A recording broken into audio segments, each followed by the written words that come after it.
اور اس وقت کو یاد کرو جب تم زمین مکہ میں قلیل اور ضعیف سمجھے جاتے تھے اور ڈرتے رہتے تھے کہ لوگ تمہیں اڑا نہ لے جائیں، یعنی ختم نہ کر دیں، تو اس نے تم کو جگہ دی اور اپنی مدد سے تم کو تقویت بخشی اور پاکیزہ چیزیں کھانے کو دیں تاکہ اس کا شکر کرو۔ اے ایمان والو، نہ تو اللہ اور رسول سے خیانت کرو اور نہ اپنی امانتوں میں خیانت کرو، اور تم ان باتوں کو جانتے ہو، اور جان رکھو کہ تمہارا مال اور اولاد بڑی آزمائش ہے، اور یہ کہ اللہ کے پاس نیکیوں کا بڑا ثواب ہے۔ مومنو، اگر تم اللہ سے ڈرو گے تو وہ تمہارے لیے حق و باطل کا فرق ظاہر کر دے گا اور تمہارے گناہ مٹا دے گا اور تمہیں بخش دے گا، اور اللہ بڑے فضل والا ہے۔ اور اس وقت کو یاد کرو جب کافر لوگ تمہارے بارے میں چال چل رہے تھے کہ تم کو قید کر دیں یا جان سے مار دیں یا وطن سے نکال دیں، تو ادھر تو وہ چال چل رہے تھے اور ادھر اللہ تدبیر کر رہا تھا، اور اللہ بہترین تدبیر کرنے والا ہے۔ اور جب ان کو ہماری آیتیں پڑھ کر سنائی جاتی ہیں تو کہتے ہیں یہ کلام ہم نے سن لیا ہے، اگر ہم چاہیں تو اسی طرح کا کلام ہم بھی کہہ دیں، اور یہ ہے ہی کیا، صرف اگلے لوگوں کی حکایتیں ہیں۔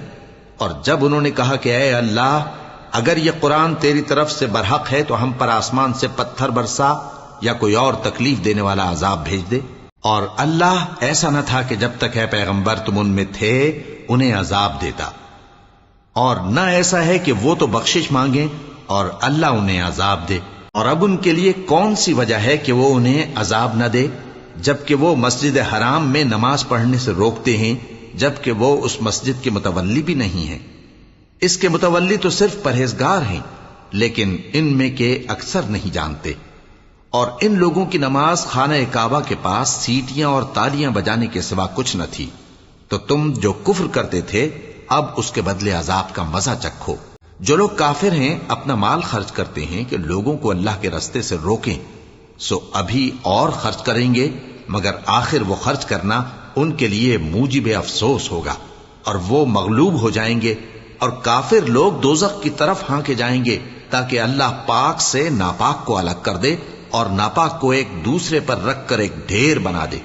پھر اس کو دوزخ میں ڈال دے۔ یہی لوگ خسارہ پانے والے ہیں۔ اے پیغمبر، کفار سے کہہ دو کہ اگر وہ اپنے افعال سے باز آ جائیں تو جو ہو چکا وہ انہیں معاف کر دیا جائے گا، اور اگر پھر وہی حرکات کرنے لگیں گے تو اگلے لوگوں کا جو طریقہ جاری ہو چکا ہے وہی ان کے حق میں بھی برتا جائے گا۔ اور ان لوگوں سے لڑتے رہو یہاں تک کہ فتنہ یعنی کفر کا فساد باقی نہ رہے اور دین سب اللہ ہی کا ہو جائے، اور اگر وہ باز آ جائیں تو اللہ ان کے کاموں کو دیکھ رہا ہے، اور اگر روگردانی کریں تو جان رکھو کہ اللہ تمہارا حمایتی ہے، اور وہ خوب حمایتی اور خوب مددگار ہے۔